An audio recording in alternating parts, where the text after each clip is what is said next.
Hello guys, this is doctor Ashish Sahu और इस video में हम बात करने वाले हैं कि आप फर्स्ट ईयर के 3 बड़े बड़े जो सब्जेक्ट हैं उनको इफेक्टिवली कैसे पढ़ सकते हैं। तो ये वीडियो क्योंकि फर्स्ट ईयर में जब हम जाते हैं तो काफ़ी सारा कंफ्यूजन होता है कि इतने बड़े बड़े 3 सब्जेक्ट हैं उसको हम कैसे पढ़ेंगे, इतना बड़ा सिलेबस कैसे कवर करेंगे।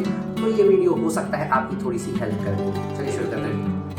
सो टिप नंबर 1 की एक रूटीन बना लीजिए। जब मैं फर्स्ट ईयर में था तो हमारी क्लासेस सुबह 9 बजे से शाम को 4 बजे तक होती थी और अभी तो मेरे ख्याल से 8 बजे से शुरू होती है और फिर शाम को 4 या 5 बजे तक भी चली जाती है। यानी कि दिन का पूरा टाइम आपका क्लास में ही चला जाता है। उसके बाद और आप टायर्ड हो जाते हैं तो आपके लिए पढ़ाई करने के लिए भी टाइम कम रहता है और अदर एक्टिविटीज़ हैं, अगर आप स्पोर्ट्स में इंटरेस्ट रखते हैं, आपकी कोई हॉबी है तो उसके लिए भी बहुत ज़्यादा कम टाइम बचता है। तो आप सोचते हैं कि ठीक है हम अपनी हॉबी स्किप कर दें या खेलना कूदना स्किप कर दें, पढ़ाई भी कैसे करें, पूरा टाइम पढ़ाई पे फोकस नहीं कर सकते। तो ऐसा ना करें, सब कुछ करना ज़रूरी है। तो बेस्ट तरीका ये है कि अपने लिए एक रूटीन बना लें। मतलब कि सुबह जल्दी उठ सकते हैं तो अपने पढ़ाई के कुछ घंटे आप सुबह कर सकते हैं और शाम को जब आप क्लास से आते हैं उसके बाद थोड़ा सा स्पोर्ट्स में या फिर अपनी हॉबी के लिए थोड़ा सा टाइम निकाल के रखिए और रात को पढ़ने के लिए ऐसे टाइम निकाल के रखिए। और ये भी ज़रूरी नहीं है कि आप सारे सब्जेक्ट्स को एक ही दिन में पढ़ें, उनको आप वीकली डिवाइड कर सकते हैं। जैसे फॉर एग्जांपल आप आज एनाटॉमी और फिजियोलॉजी पढ़ते हैं तो कल आप फिर एनाटॉमी और बायोकेमिस्ट्री पढ़ते हैं, फिर थर्ड डे पे आप फिर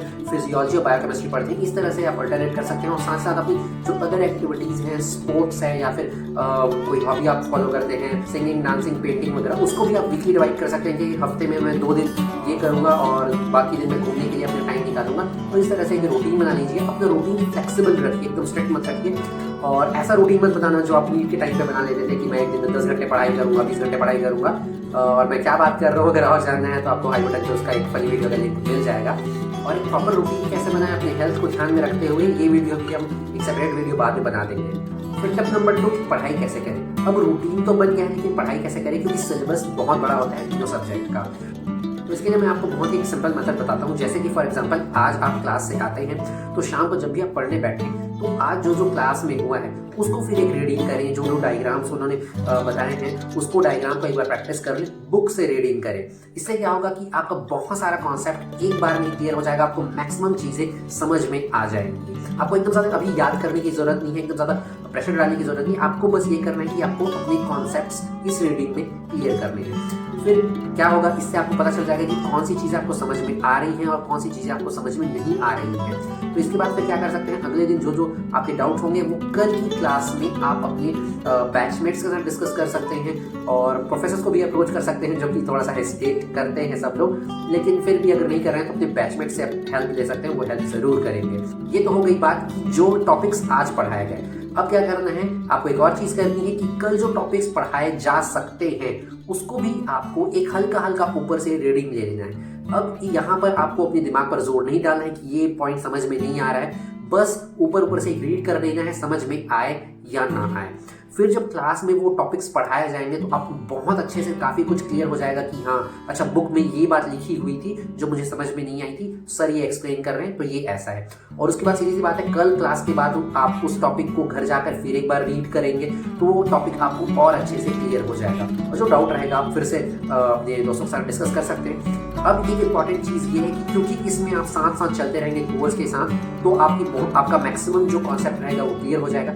बीच में क्या करिएगा, इसको रिवाइज करिएगा। और बहुत अच्छा तरीका ये है कि आप अपने बैचमेट से उसको डिस्कस करिएगा और कोई बैचमेट को पढ़ा लीजिएगा, ज्ञान दे दीजिएगा कि मुझे तो सब कुछ आता है, ये पढ़ ले करके, तो आपको बहुत ज़्यादा हेल्प हो जाएगी। आपको लग रहा होगा कि ये कैसा मेथड आपको शुरू में उतना इफेक्टिव नहीं लगेगा, लेकिन जब आप लॉन्ग टर्म ये करते रहेंगे, क्लास के साथ चलते रहेंगे, तो आप देखेंगे कि आप पीछे भी नहीं हो रहे हैं, मैक्सिमम चैप्टर्स आप कवर कर ले रहे हैं। और जब एग्जाम टाइम आएगा तो आप देखेंगे कि आपको बस हल्का हल्का ऊपर से देखना पड़ रहा है, 1-2 रीडिंग लगा रहे हैं, सब कुछ कवर हो जाएगा आपका। फिर टिप नंबर 3 की नोट्स कैसे बनाएं। तो नोट्स बनाने के लिए क्या कर सकते हो, आपकी क्लास में जो पढ़ाया जा रहा है उसको तो आप साथ साथ नोट्स बनाते जाओ। फिर घर जाओगे उस नोट्स की रीडिंग लगा लो, फिर बुक से एक रीडिंग लगा लो। और अगर आपको लगता है कि बुक में कोई इंपॉर्टेंट पॉइंट है जो आपको नोट्स में ऐड करना चाहिए तो वो ऐड कर लो, ठीक है। और अगर आपसे कोई क्लास मिस हो गई है, आपने उसका नोट्स नहीं बनाया है, तो आप बुक से रीडिंग लगाने की कोशिश कर सकते हो। नहीं समझ में आया तो यूट्यूब वगैरह में भी वीडियोस फ्री में अवेलेबल है, वहां से देख के समझ सकते हो। और उसके बाद अगर बुक से अगर आप नोट्स बनाते हैं तो बहुत अच्छी बात है, नहीं बना सकते तो ऑनलाइन पे PDF वगैरह, नोट्स वगैरह आपको कहीं से भी मिल जाएगा, वहां से नोट्स बना लीजिए। नोट्स बनाना क्यों जरूरी है, क्योंकि एग्जाम में रिविजन के टाइम पे आपको जो लिमिटेड नोट्स हैं उससे आपको बहुत ज़्यादा हेल्प होगी। क्योंकि बुक से आप पूरा पूरा डिटेल्स नहीं पढ़ सकते, एग्जाम में वो जरूरी भी नहीं होता। तो एग्जाम से पहले आप क्या कीजिए, नोट्स को पढ़िएगा तो आपको बहुत ज़्यादा हेल्प होगी पॉइंट वाइज। उसमें आप क्योंकि नोट किया है, आप ही नहीं लिखा है।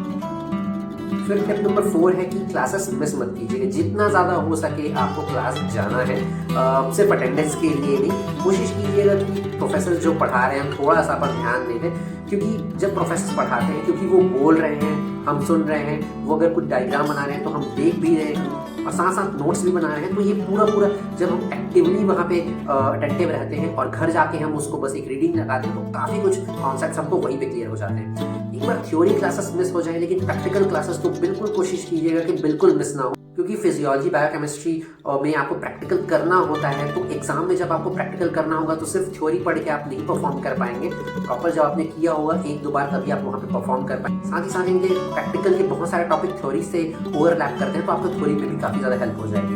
साथ ही साथ एनाटॉमी में जो डिसेक्शन हॉल वाली क्लासेस है वो बिल्कुल मिस मत कीजिएगा, क्योंकि डिसेक्शन जब आप देखेंगे करेंगे तब आपका एनाटॉमी क्लियर हो पाएगा, नहीं तो आप बुक पढ़ के बहुत सारी चीज़ें मिस कर देंगे।